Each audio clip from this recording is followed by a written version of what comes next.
Hi పిల్లలు, నేను Aparna, SA physical science, ZPHS boys Maheshwaram. పిల్లలు, ఇంతవరకు మనం అయానిక బంధం గురించి, అయానిక పదార్థాలు ఎలా ఏర్పడతాయో తెలుసుకున్నాం కదా. ఇప్పుడు ఘనస్థితిలో గల అయానిక పదార్థంలో క్యాటయాన్లు, ఆనయాన్లు ఎలా అమరి ఉంటాయో సోడియం క్లోరైడ్ను ఉదాహరణగా తీసుకొని వివరించుకుందాం. సోడియం క్లోరైడ్లో Na+Cl- అయాన్లు జతగా ఉంటాయని మీరు భావిస్తున్నారా? అయితే మీరు భావించింది తప్పు.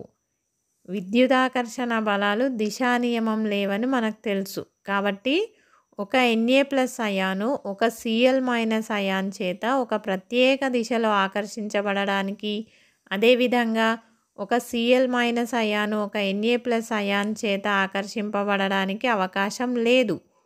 అయాన్పై ఉండే ఆవేశము మరియు ఆ అయాన్ పరిమాణము దాని చేత ఎన్ని వ్యతిరేక ఆవేశం గల అయాన్లు ఆకర్షించబడతాయి అనే దాన్ని నిర్ణయిస్తుంది.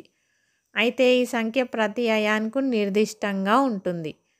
ఉదాహరణకు సోడియం క్లోరైడ్ స్ఫటికంలో ప్రతి సోడియం అయాన్ చుట్టూ 6 క్లోరిన్ అయాన్లు, అదేవిధంగా ప్రతి క్లోరిన్ అయాన్ చుట్టూ 6 సోడియం అయాన్లు ఉంటాయి. స్ఫటిక రూపంలో గల అయానిక పదార్థంలో వ్యతిరేక ఆవేశం గల అయాన్లు బలమైన విద్యుదాకర్షణ బలాల చేత బంధించబడి త్రిమితీయ నిర్మాణంలో అమరి ఉంటాయి. సోడియం క్లోరైడ్ నిర్మాణం మనము చూసినట్టయితే ఘనరూప ముఖకేంద్రక స్ఫటిక జాలకాన్ని సోడియం క్లోరైడ్ కలిగి ఉంటుంది.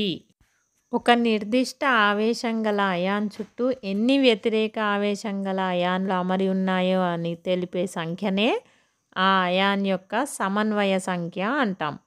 మనం పై ఉదాహరణ చూసుకుంటే సోడియం యొక్క సమన్వయ సంఖ్య 6, అదేవిధంగా దాని చుట్టూ ఉన్న క్లోరిన్లో కూడా 6 కనుక క్లోరిన్ యొక్క సమన్వయ సంఖ్య కూడా 6కు సమానం. క్యాటయాన్లు, ఆనయాన్ల అమరికను ప్రభావితం చేయు అంశాలు.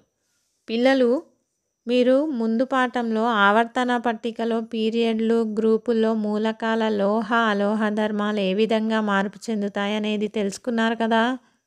ఒకసారి గుర్తు చేసుకోండి.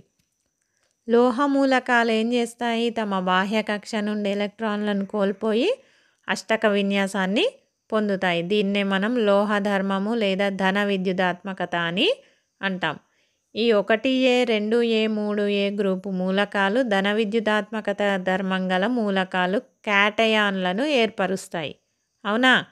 అదేవిధంగా అలోహ మూలకాలైన ఆక్సిజన్, ఫ్లోరిన్, క్లోరిన్ ఇవేం చేశాయి? ఎలక్ట్రాన్లను గ్రహించడం ద్వారా అష్టక విన్యాసాన్ని పొందాయి.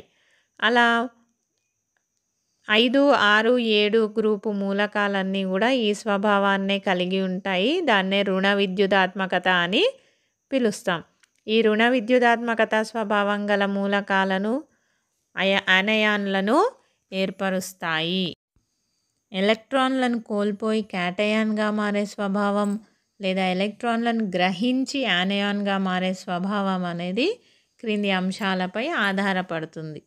అవేంటంటే పరమాణు పరిమాణం, అయనీకరణ శక్మం, ఎలక్ట్రాన్ ఎఫినిటీ, రుణ విద్యుదాత్మకత. తక్కువ అయనీకరణ శక్మం, తక్కువ ఎలక్ట్రాన్ ఎఫినిటీ, తక్కువ రుణ విద్యుదాత్మకత మరియు ఎక్కువ పరమాణు పరిమాణం గల మూలక పరమాణువులు క్యాటయాన్లను ఏర్పరుస్తాయి. అంటే మనం ఆవర్తన పట్టికలో 1A, 2A, 3A గ్రూపులు మూలకాలను గమనించవచ్చు. అలాగే మీరు 5A, 6A, 7A గ్రూపు మూలకాలు చూసుకుంటే అధిక అయనీకరణ శక్మం, అధిక ఎలక్ట్రాన్ ఎఫినిటీ, అధిక రుణ విద్యుదాత్మకత మరియు తక్కువ పరిమాణం గల మూలక పరమాణువులు ఈ ఆనయాన్లను ఏర్పరుస్తాయని మనము గమనించవచ్చు.